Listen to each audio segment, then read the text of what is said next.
welcome in our good friend Bob Vanderplotz. Good to see you, brother. How are you? Doing really well. Happy Thanksgiving. Belatedly, but yeah, we're past its Christmas time now. I don't know. We should always be thankful, right? And Christmas has thankfulness too. So amen. On to Christmas we are. Listen, man, Erzin cracks the whip over here. I'm taking advantage of as many Christmas days as we possibly can. Not to mention, we got a foot and a half of snow out there. All right, so it's looking like Christmas. It looks like Christmas, yes. That's for sure. So, you and I both over the Thanksgiving weekend, for the most part, kind of, backed away, took some time off, some time with family.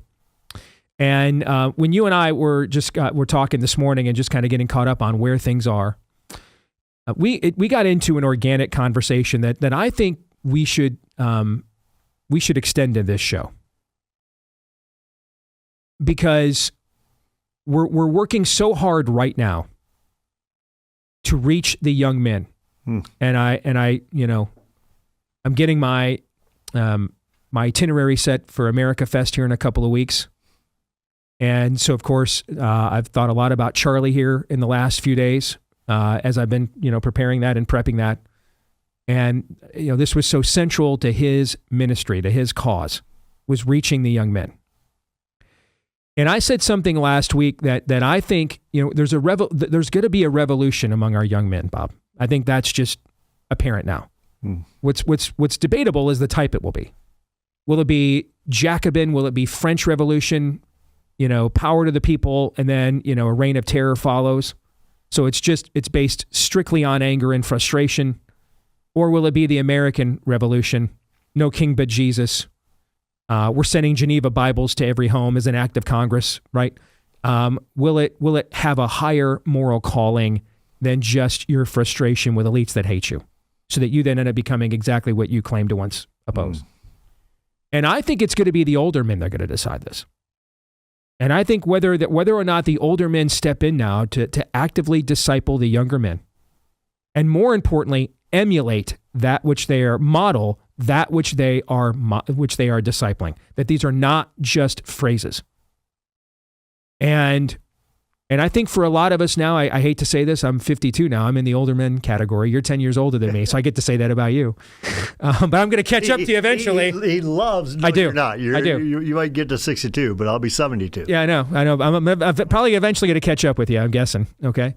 But I think that is the charge of the older men. We skipped a generation systemically of male headship and leadership and discipleship in the culture, in the pulpit and in the home. And we're paying the price for it now. And I think for the young men to become the turnaround generation we are seeing the seeds of it, that we want to see grow and flourish and happen, we have to now break that cycle. And that, I think, is the charge of our generation. I think the Gen X generation, our charge will be, we may never take a full onboard leadership position in the culture per se. We have to be maybe the generation that prepares the younger, the millennials and the Zoomers, to be the paradigm shift in the other direction. What are your thoughts? And that means we have to finish well. Well, first of all, I'd say amen. Let it be so. But I think what you mentioned earlier, Steve, is that leadership is about modeling. The best type of leadership is modeling appropriate leadership. So being the type of leader you should be, getting off to yourself, invoking that spiritual discipline of being in the Word and being in prayer, of leading your family. I always say leadership is not optional. If you're married, you have a responsibility to lead in that marriage. If you are a parent, you have a responsibility to lead in that parenting. If you're a grandparent, which you are now, which I am now, you have a responsibility to lead in the parenting, but to lead and to lead well. And I think, Steve, what you and I were talking about as I was driving into my office this morning and before you went out for your workout, is how many leaders we have watched who have failed the test of finishing strong. For whatever reason, that whether it be a sexual affair or an adultery deal, or whether it be with money, but something that says they just didn't finish well. And I think you said, your constant prayer right now is finish well. My constant prayer right now is finish well. Because Satan does not take a break when you have the Steve Day Show. Satan doesn't take a break when you have the family leader ministry. That's when he goes on the attack. Now, what can we do? Put guardrails in our life to say that we're going to hold up to the standards of integrity, that we're going to model whom the one we should model after, but then we can be followed by the ones that want to follow us as well. Yeah, I mean, I am desperate that I don't want to be the 60-year-old guy who blew up his family for the 35-year-old side piece, and now his kids hate him and everything else. And you and I just know one too many people that is their story. Sure it is. Okay. And that's just even within the ministry circles that you and I are in, let alone in the broader political circles outside of kind of our native evangelical habitat, where this kind of tension really isn't even felt. You're just like, well, hey, I mean, why not? Why not? Exactly. So number one, why is it that most men don't finish well? We see this particularly in the Old Testament. You see, the list of men who finish well combined with the list of men who don't is a lot shorter. It's a lot shorter. I mean, you could say Samson finished well. His last great act was tearing down the demonic temple to the demon Dagon. But until he got to that point, though, he was not finishing well. Right? He's only in that position because he's blind. Okay, he's disabled. Yeah. He's imprisoned because he refused to finish his race. Right? So why is it, do you think, most men, particularly the ones that were the most on fire when they were younger, don't finish well? Well, this is just Bob saying this, but I really believe they let down their guard. And you take a look at David. David, a very accomplished leader and warrior, a man after God's own heart. And all of a sudden, his men are out in the battlefield. Mm-hmm. This guy's meant for the battlefield, but his men are out in the battlefield. His competitive edge did not go away. But his competitive edge now went to somebody called Bathsheba. And how can I win her over? And once I win her over, and now I have a mistake, and she's pregnant, now how do I kill her husband? And so the thing just keeps going. The other part of those, Steve, is I really believe Satan. You take this out of the movie The Patriot, where Mel Gibson tells his sons as they're going up in the woods and looking at the British officers, he says, aim small, miss small, take out the officers first. And the reason you want to take out the officers first is that everything's in disarray. The testimony has been disqualified. And so therefore, Steve Dace with a big platform, Todd Erzin, Aaron McIntyre, look at you took out an officer. Bob Aaronplatz, you took out, all of a sudden your testimony gets disqualified and Satan can declare victory.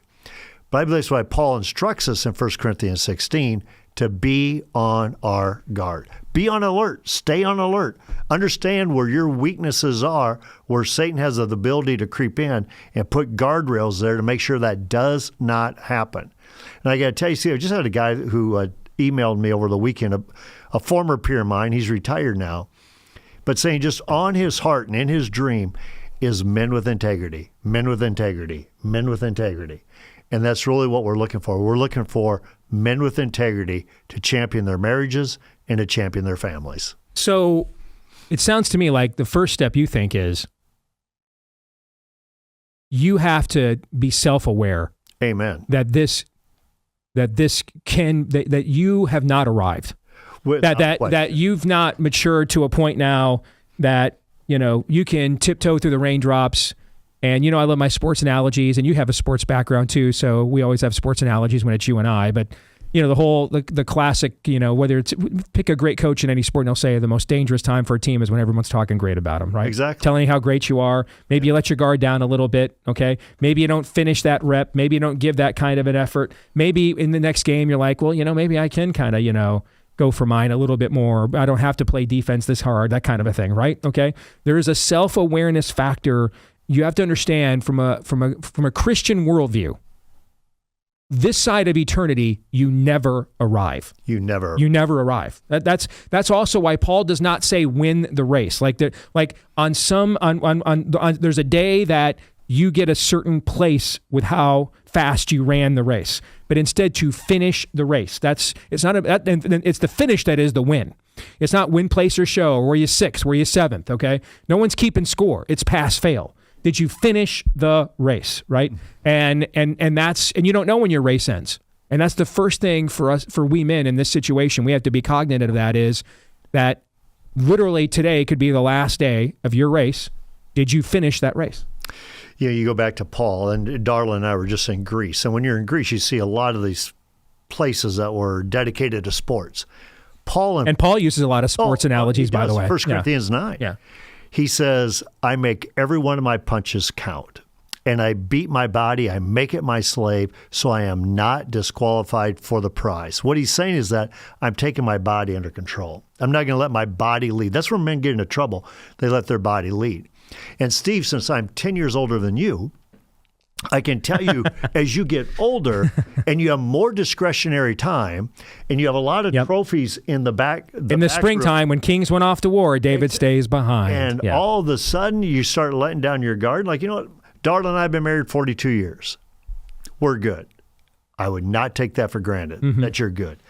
In fact, when people say to me, how can I pray for you? Frequently, I'll say, pray for my marriage. Why do I say pray for my marriage? I know that's where Satan would like to take me out.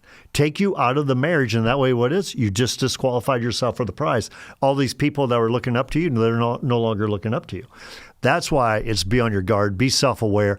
A good team will scout themselves first before they scout their opponent. Amen. John Wooden used to say, now, hey, this is maybe going too far. And when you've got Lou Alcindor and Bill Walton and Jamal Wilkes, you can say things like, we didn't watch film of the other team. We just watched film of ourselves. We're not saying, don't get that cocky. That's too cocky now. Right. Okay, right? All right. But there is something to scouting yourself harder than you scout what's around you. So once the self-awareness is there, and I'm asking too, as a guy that is 10 years younger than you, and it's just now become an old guy. You've been an old guy for a while now.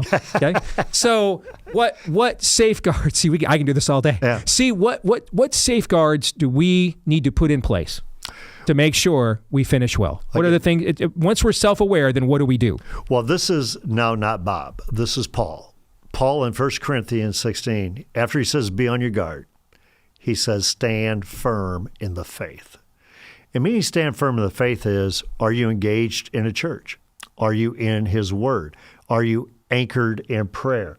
Are you keeping yourself checked, but you're standing firm in the faith? Then after he says, stand firm in the faith, he says, be men of courage. And the Bible talks a lot about boldness and being a man of courage, but be a man of courage. I mean, take ground. You were meant to take ground. Don't just relax and sit on the balcony like David did. Take ground. And then he says, and when you're being a man of courage, you're going to take shots, you're going to take arrows. Then he says, be strong. Meaning, whatever way it is to be strong, have a community group, have accountability partners, whatever it is, but stay strong.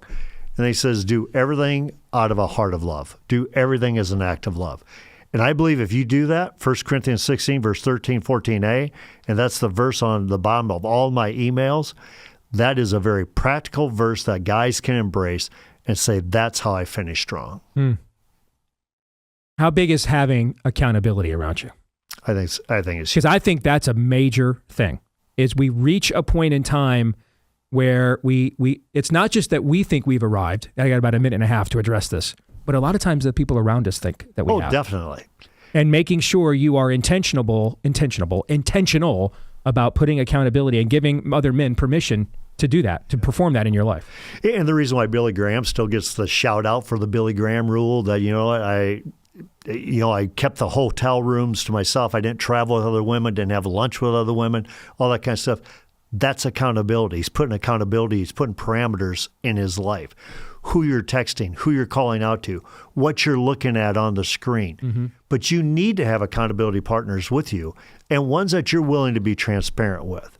Remember, and I don't mean to be, only by the grace of God, there go I. 1 minute. Porn is a big issue today that is taking down a lot of guys. Only by the grace of that is not my issue. But I know what other issues I have. Mm-hmm. Okay, so if it's porn, put in guardrails against porn. If it's a relationship, put in guardrails against that relationship.